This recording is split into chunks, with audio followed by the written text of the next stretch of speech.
एक पावन चरित्र है श्री भक्त गोपाल चरवाहे का। पहले ऐसा हुआ करता था कि सबकी गायें जैसे चराए तो सब लोग अन्न आदि जो है उसके घर भिजवा देते थे और गायें छोड़ देते थे। वो ग्वाला ही कहा जाता था। सैकड़ों लोगों की गायें चराता था और उसके घर में अन्न आदि जो आवश्यक सामग्री है भिजवा दी जाती थी। ना तो एक अक्षर वो पढ़ा लिखा था और ना कभी उसने भगवान का नाम या कोई चर्चा सुनी थी। उसके कोई परमार्थ से संबंध ही नहीं था। बस गाय चराते थे, जंगल में रहते थे, पत्नी भोजन पहुंचा देती थी और परिवार चलाने के लिए गांव के लोग दे देते थे अन्न, क्योंकि सबकी गाय चराते थे। ना तो उसको किसी धर्म का ज्ञान था, ना किसी साधना का ज्ञान था। एक दिन देखा जंगल से एक मंडली जा रही संतों के। ओ श्री राम जय राम जय जय राम, श्री राम जय राम, ऐसे कीर्तन। संत जन पहले मंडली बना के चलते थे तो नाम कीर्तन पद कीर्तन ऐसे। उसको बड़ा आनंद आया। उसको लगा कि इतने झूम झूम कर संत जन गा रहे हैं, किसी से बात नहीं की, पकड़ लिया। अब पूरा तो नहीं, बस उतना राम राम राम राम ऐसे करने लगा। देखो कई बार कहा है यदि आप बिना गुरु मंत्र के भी नाम जप करेंगे तो नाम जप आपको गुरु तक पहुंचा देगा, क्योंकि गुरु प्रदत्त नाम भगवत साक्षात्कार कराता है। 50 वर्ष की अवस्था लगभग हो गई थी। कभी कोई तीर्थ याटन, धर्म कार्य, शास्त्र स्वाध्याय, सत्संग कुछ नहीं। देखो कृपा, विश्वास। अब वो अलौकिक ढंग से नाम में मिठास लगने लगी उसको। तो जोर जोर से कभी कभी नाच पड़ता, चरवाहा है ना, गाता। तो और जो लोग थे उसका उपहास करते, अरे नरक में भी ठौर नहीं मिलेगी, जिंदगी में कुछ पुण्य नहीं किया। ये ऐसे लोग बहुत उपहास करने वाले। ऐसे करने से क्या मिलेगा, नाम से कुछ हो जाएगा। उसने कहा हमने तो कभी सोचा ही नहीं कि कुछ होगा, हम तो ऐसे ही गा रहे। पर ये लोग उपहास कर रहे हैं, क्या गलत है क्या ऐसा गाना? जब तक दृढ़ ज्ञान नहीं होता तब तक माया फिसला सकती है। उसने कहा कि हम किसी लाभ के लिए, बैकुंठ जाने के लिए या कोई लाभ के लिए नहीं जपते, हमें तो अच्छा लगा, वो गा रहे थे संत जन तो हम गाने लगे। क्या सही में आप लोग समझते हैं कि ये गलत है? उनका तुम मूर्ख हो, तुम्हारी क्या समझ में आए? और उपहास करते उसका। उसके मन में एक बात आई, कोई ये प्रमाण दे दे मुझे कि ये जो मैं संतों के मुख से सुना नाम, ये परम सत्य है, ये परम सुखकारी है और इससे क्या वैकुंठ मिल जाएगा? कोई तो मिले मुझे। और जब किसी के हृदय में ऐसी आकांक्षा होती है तो वही मिल जाते हैं जो सबके हृदय की जानते हैं। एक दिन उसने देखा जब लोग दिल्ली की हंसी मजाक कर रहे थे, उसी समय एक लंगोटी पहने हुए, हाथ में कमंडल और दंड धारण किए हुए कोई वीतराग परमहंस दौड़ा, चरणों में गिर गया। महाराज महाराज, बस एक बात आप बता दीजिए, जो हम राम राम कह रहे हैं, ये लोग उपहास करते हैं, क्या इससे हमारा कल्याण हो जाएगा, वैकुंठ मिल जाएगा? तो उन्होंने कहा बेटा ये बहुत मंगल में भगवान का नाम है, पर हमें लगता है कि तुम्हें गुरुदेव की आवश्यकता है। यदि तुम गुरु कृपा पात्र बन जाओ तो इन उपहास करने वालों की बातें तुम्हारे मन में नहीं लगेंगी और निश्चित तुम्हें भगवत साक्षात्कार हो जाएगा। तो पैर पकड़ लिया और कहा महाराज आप ही गुरु बन जाओ ना हमारे, आप ही हमें मंत्र दे दो। तो उन्होंने कहा हम तो तीर्थ यात्रा में हैं, ऐसा हम नहीं कर सकते, पर यदि तुम भगवान से प्रार्थना करोगे तो तुम्हारे कल्याण के लिए सदगुरु प्राप्त हो जाएगा। इसलिए जैसे कोई पूछते हैं किसको सदगुरु बनाऊं, तो हम कहते किसी को नहीं, पहले भगवान को मानो, श्री हरि को, जगत गुरु श्री कृष्ण को, फिर उनसे प्रार्थना करो कि यदि आप आवश्यक समझते हो कि सदगुरु के रूप में आप आकर के हमारा कल्याण करेंगे तो मुझे पहुंचा दो या आप स्वयं आ जाओ। मैं नहीं खोज कर पाऊंगा, मेरी वो दृष्टि नहीं है कि मैं किसी महापुरुष को पहचान सकूं। मैं तुमसे सत्य कहता हूं, सदगुरु की जो शरण में हो गया तो उसके जीवन नौका की डांट सदगुरु अपने हाथ में ले लेते हैं। फिर उसको कोई भय, कोई उपहास, कोई लज्जा नहीं सताती। वो सुख पूर्वक इस दुखद अपार संसार समुद्र से पार हो जाता है। पर बेटा तेरे ऊपर भगवान की बड़ी कृपा है, क्योंकि तू संतों को मानता है। तू मेरी बात पर विश्वास कर ले, अंदर से तू एकांत में रो, तुझे सदगुरु मिल जाएंगे। अब ऐसा कहकर वो अपनी राह में चले तीर्थ यात्रा के लिए। अब वो खोजता, एकांत में बैठकर देखता, कभी कभी वो पेड़ पे चढ़ जाता कि कोई संत तो नहीं आ रहे हैं। अब उसके लिए वहां भोजन पहुंच जाता, पाता, गाय देखता और बस खोज करता कि सदगुरु आ जाए, सदगुरु आ जाए। बहुत समय व्यतीत हुआ, पर उसका विश्वास नहीं टूटा कि संत ने कहा था कि तुम भावना करो कि सदगुरु आ जाएंगे। भगवान सदगुरु बन करके आ गए, वही है सदगुरु। देखा सामने से बड़े तेजस्वी महात्मा बड़े तीव्र गति से आ रहे हैं। वो दौड़ा, गुरुदेव गुरुदेव, चरणों में लौट गया। चरणों में जेवी गिरा तो एक बिजली सी दौड़ी उसके हृदय में। अब बात बन गई, गुरु मिल गए, वो खड़े हो गए। देखते ही सात्विक भाव उत्पन्न हो रहा है, आंसू निकलने लगे। देखते ही मन में आया कि जो संत कह रहे थे सदगुरु मिल जाएंगे, यही हमारे सदगुरु हैं। हृदय में उत्साह, आतुर आवाज, प्रभु मुझे भवसागर से पार करने वाला गुरुमंत्र दे दो। ऐसे थोड़ी दीक्षा दी जाती कि गली चलते दी जाए, दूंगा। जा पहले स्नान करके आ, फिर एकांत स्थान में बैठेंगे, फिर तेरे को उपदेश देंगे।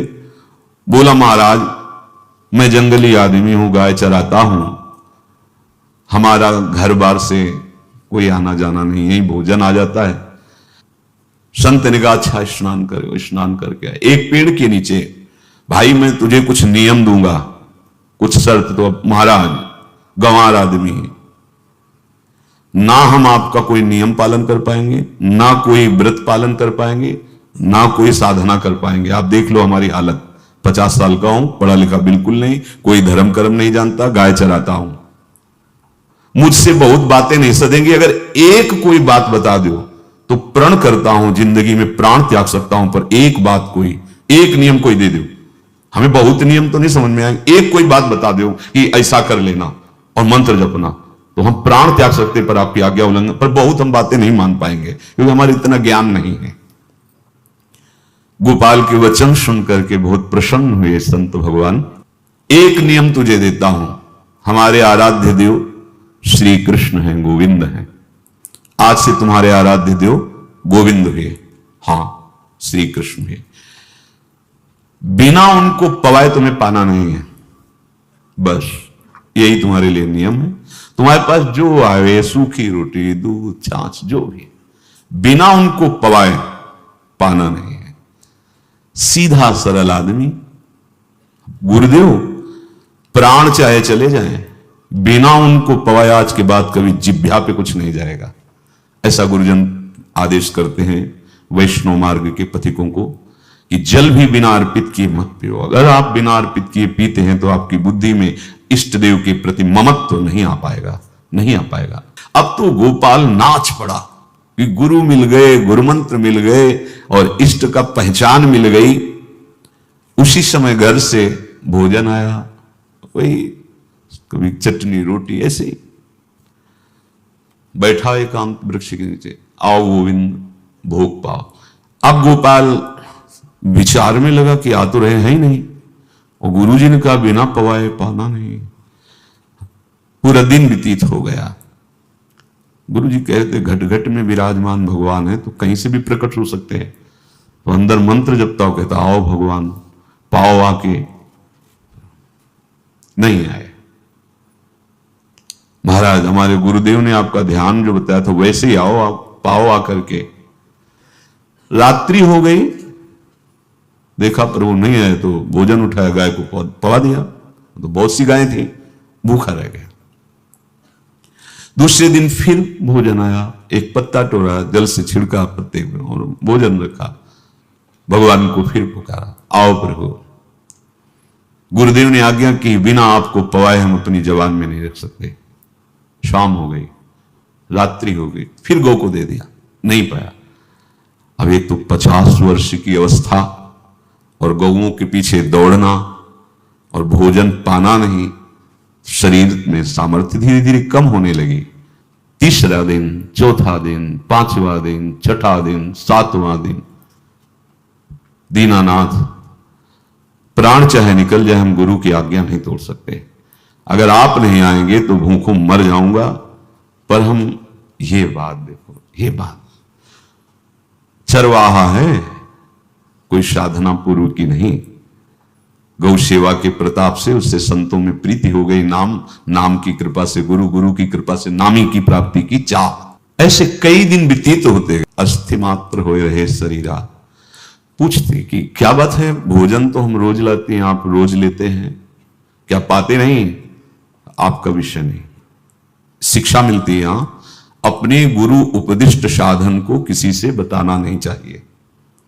गुरु उपदिष्ट साधन जब तक सिद्धावस्था ना पहुंच जाए तब तक गुप्त रखा जाता है। जो जैसे आप सत्संग सुन रहे हो, इसमें कोई वचन आपको लगा, पकड़ लिया, अब वो जीवन में तभी बोलना है जब उसका प्रभाव हमारे जीवन में आ जाए। नहीं ऐसे नहीं बोलना, नहीं तो निकल जाएगा। और अगर रोक लिया तो मंथन करेगा अंदर और आपको उसमें स्थित कर देगा।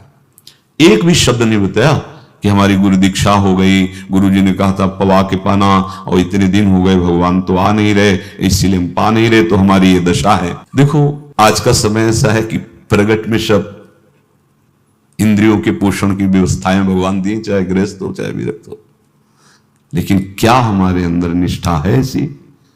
सबरी जी जब उनके गुरुदेव पधारने लगे तो चरणों में रो के गिरी कि प्रभु इस पूरे विश्व में मुझ अधम को सिर्फ आप ही प्यार करने वाले हैं, आप ही ने दुलार करके मुझे रखा, नहीं सब जगह ठोकर मिलती, कोई भी संत महात्मा हमारी तरफ देखना नहीं चाहते। और प्रभु आप जा रहे हो, आप कैसे जीवन जानते हो? क्या कहा, हम तो भजन के प्रभाव से भगवान के धाम जा रहे हैं। बेटा भगवान स्वयं चलकर तुम्हारे पास आएंगे। सबरी जी बहुत वर्षों तक कभी गुरु के वचनों पर अविश्वास नहीं हुआ, क्यों कहते थे भगवान आएंगे, रोज पावड़े डालती हूँ, सोहनी लगा के दिल चिढ़ती हूँ, रोज बेन लगता है। फुसला तो नहीं दिया गुरु जी ने, नहीं, गुरु के वचन भगवान आएंगे। शायद ऐसा वर्णन की शास्त्र हजार वर्ष सोचो जरा, और भगवान आए और सबरी को निहाल किया। ऐसे हो गुरुदेव ने कहा है भगवान आएंगे, जब तक वो ना पाएंगे तब तक हमने कहा है कि और उनका उद्देश्य अलग था कहने का कि आप भगवान को भोग लगा के पाइएगा और भजन कीजिएगा तो मंत्र के प्रभाव से तुम्हारे मानस पटल पर भगवान दिखने लगेंगे। ऐसा होता है, पर वो सीधा आदमी सीधा समझा, जब तक भगवान नहीं पाएंगे तब तक हमें नहीं पाना। 18 दिन बीत गए, कुछ ना खाना न पीना। गोविंद भी देखते हैं, बाल भक्त ओम प्रकाश जी महाराज यही अपने चामुंडा के पास से उधर, बहुत नामनिष्ठ महात्मा, बाल भक्तों में बहुत ही, मानो प्रहलाद जी ही हैं। जैसे प्रहलाद जी नामनिष्ठ भगवान निष्ठ, घट घट में भगवान को देखने वाले, ऐसे श्री ओम प्रकाश जी बाल भक्त। बड़े बड़े महापुरुष गए, हरि बाबा, उड़िया बाबा, सब बस वो यही कहते कि ये श्री कृष्ण का आदेश है। फिर शायद 50 के भी ऊपर दिन गए थे, ऐसे 70 दिन तक उस महापुरुष ने कुछ नहीं खाया, सशरीर अंतर्ध्यान हुए। आज समाधि उनकी बनी। जब महत्व भगवान का जग जाता है तो शरीर का महत्व नहीं। अच्छा, प्राणनाथ जब प्राणों का पोषण कर रहे हैं तो अन्न में भी तो प्राणनाथ की ही दी हुई शक्ति है, तो बिना अन्न के भी उनका पोषण हो रहा है। पर ये भागवती का आदेश से, मनमानी करने से नहीं। मनमानी करने में फिर मार्ग रुक जाएगा। भगवान आदेश करते हैं अपनी वाणी से, युक्ताहार विहार से, उचित आहार विहार, वो तो भगवद आदेश होता है। 18 दिन बीत गए, 19वें दिन जब भोजन आया तो पेट के आते सब सिकुड़ गई थी। वैसे 50 वर्ष के थे, आंखें धस गई थी, उठने की ताकत नहीं। पत्नी ने फिर कहा कि आप कुछ तो बताइए कि क्या आपको कोई रोग हो रहा है, आप भोजन नहीं पा रहे, मैं रुक जाऊं यहीं आपकी सेवा के लिए, या आप घर चलिए। कोई उत्तर नहीं, आप जाइए, हम ठीक हैं। ऐसा फिर धीरे से पत्ता लाए, छिड़का, भगवान आओ, पाओ आकर के। शाम हो गई, फिर गाय को दे दिया। विचार कर लिया कि अब मरना ही है, मुझ जैसे अधम के पास भगवान तो आएंगे नहीं, वो तो भगवान है। पर मैं अपने गुरु के वचन नहीं तोड़ सकता। मर चाहे जाऊं, 27 दिन व्यतीत हो गए, एक कवल भी अन्न नहीं पाया। न चलने की शक्ति थी, न पत्ता लाने की शक्ति थी, न जल छिड़कने की शक्ति थी। जिस पात्र में भोजन लाई थी, लेटे ही लेटे खोला और कहा, प्रभु मुझे पता है आप इस शरीर से नहीं मिलोगे, पर आप जान लो मैं अपने गुरु की आज्ञा का उल्लंघन नहीं करूंगा।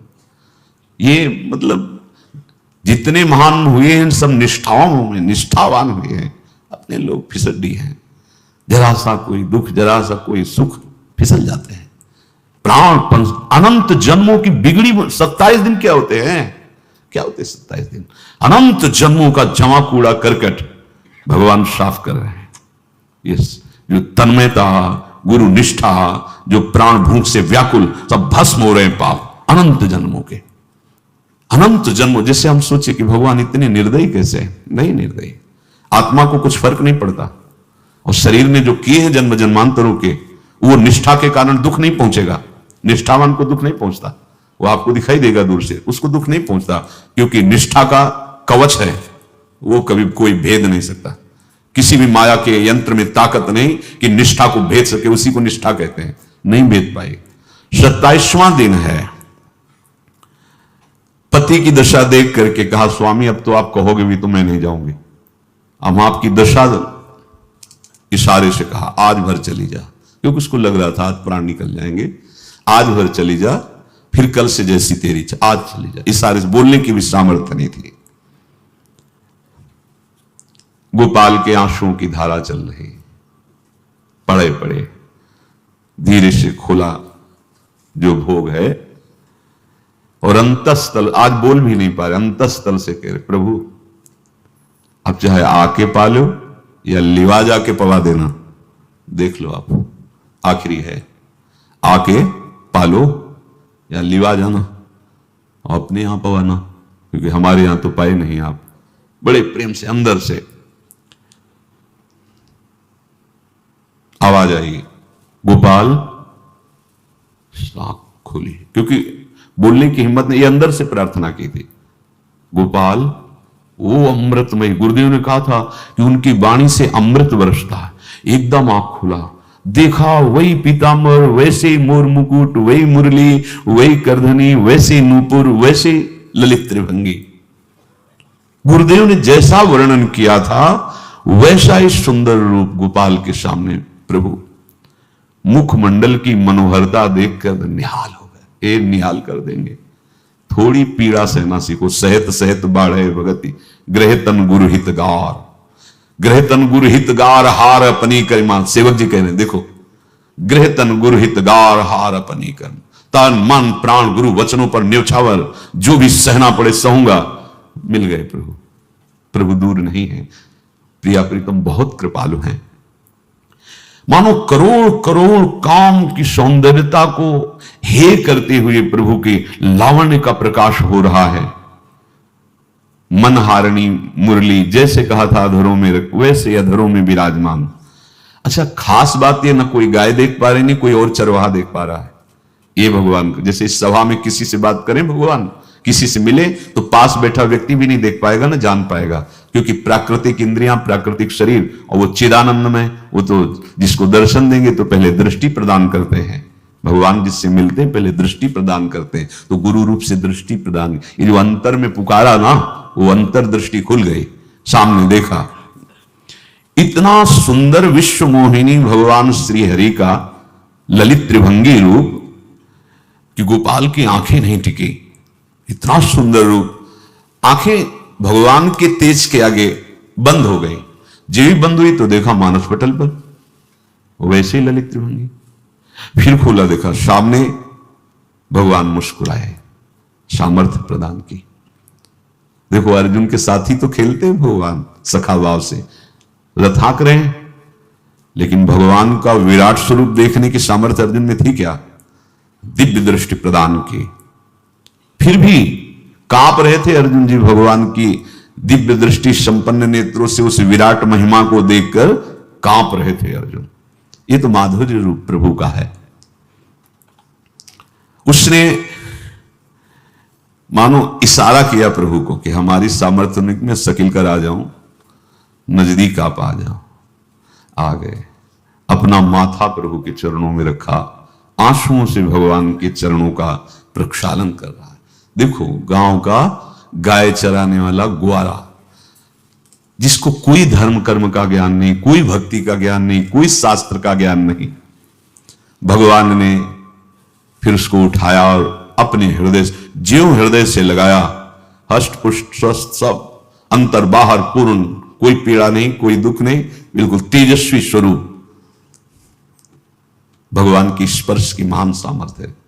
बाली ने बहुत मारा ना सुग्रीव को, तो कर परसात सुग्रीव शरीरा, जे इस पर सारी पीड़ा गई। भगवान अमृत सावी है, भगवान दिव्य चिदानंद भाव देने वाले हैं। अब तो सुरमुनि वांछित प्रभु की छाती से लपटा रहा है। ये ऐसा ना सोचो कि ये कहानियां हैं, ऐसा नहीं, ये सत्य विषय आप भी प्राप्त कर सकते हैं। इसी के लिए रोज सत्संग होता है। जब वो भगवान से लिपट कर छाती में अश्रु की बूंदे, तो भगवान ये था माम प्रपद्यन्ते, भगवान की अश्रु बूंदों से गोपाल का अभिषेक हो रहा है, मानो सुदामा मिलन हो रहा है। जैसे भगवान को दैन्य बहुत प्रिय है। तभी भाई जी महाराज कहते हैं एक पद में कि बुद्धिहीन बना दो हे भगवान, हमें बुद्धिहीन बना दो। ये जो बहुत बुद्धि चलती है ना, इसके लिए दौड़ भाग है। नहीं, सीधे प्रभु हमारे हैं, हम प्रभु के हैं। नाम जप आश्रय भगवत प्राप्ति निश्चित। भगवान बोले, प्यारे गोपाल, अब तो रो मत, देख मैं तेरे प्रेम में पगी हुई ये जो सूखी रोटियां हैं अभी पाता हूं। और भगवान बैठ गए और उसके घर की जो रोटी थी उसे, देखो मुझे त्रिभुवन का कोई भी भोग प्रसन्न नहीं कर सकता गोपाल, मुझे त्रिभुवन का कोई भोग प्रसन्न नहीं कर सकता। इस बात को समझो, जिनको ये भ्रम हो कि हम अधर्म से कमा के 56 भोग लगा के प्रभु को प्रसन्न कर लेंगे, तो ये बात सुनो। कह रहे मुझे त्रिभुवन का कोई भोग प्रसन्न नहीं कर सकता, मैं ऐसे ही अन्न की चाह रखता हूं। भगवान के वचन, जैसे दुर्योधन का महल का सब वैभव त्याग के, स्वागत ठुकरा के और विदुरानी जी के हाथ का छिलका पाया, मैं ऐसे ही अन्न की चाह रखता हूं। भगवान कहते हैं बलिहारी है। कभी प्यार से एकांत में रो के इनको पवाना सीखो।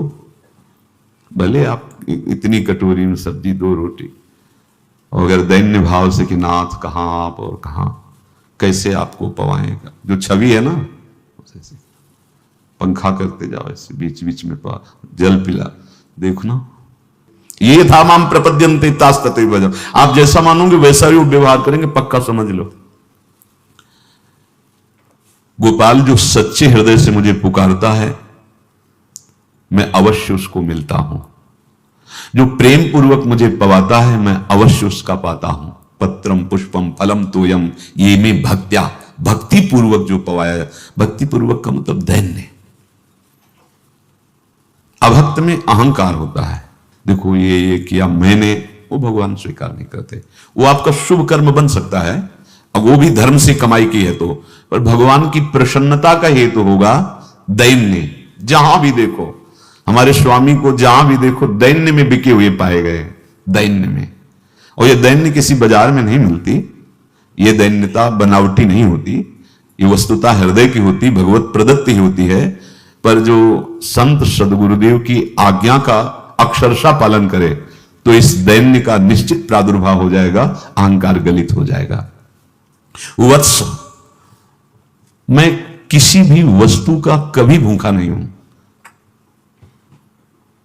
मानो गोपाल के बहाने से हमको समझा रहे हैं, क्या चाहिए भगवान को, क्या चाहिए? कुछ भी कर लो, माना कि तुम तात्कालिक वर्तमान दुख को मिटा सकते हो, तात्कालिक, लेकिन संपूर्ण दुखों को मिटाने के लिए हरिनाम गरज रहा है, राधा नाम गरज रहा है। आपसे प्रार्थना है, समझो इस बात को। कलयुग केवल नाम आधारा।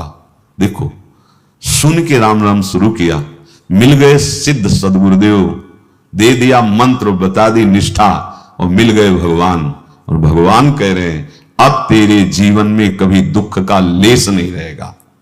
तू अब घर जा, अब किसी की गाय चराने की जरूरत नहीं है। कुल परंपरागत तेरे लक्ष्मी बढ़ती रहेगी, तुझे कुछ करने की जरूरत नहीं। देखो, बड़े बड़े सोने के पहाड़ किसी सुनार ने बनाए क्या? प्रभु ने तो बनाया। भगवान हंसते हंसते समझ ही नहीं पाए और अंतर्धान हो गए।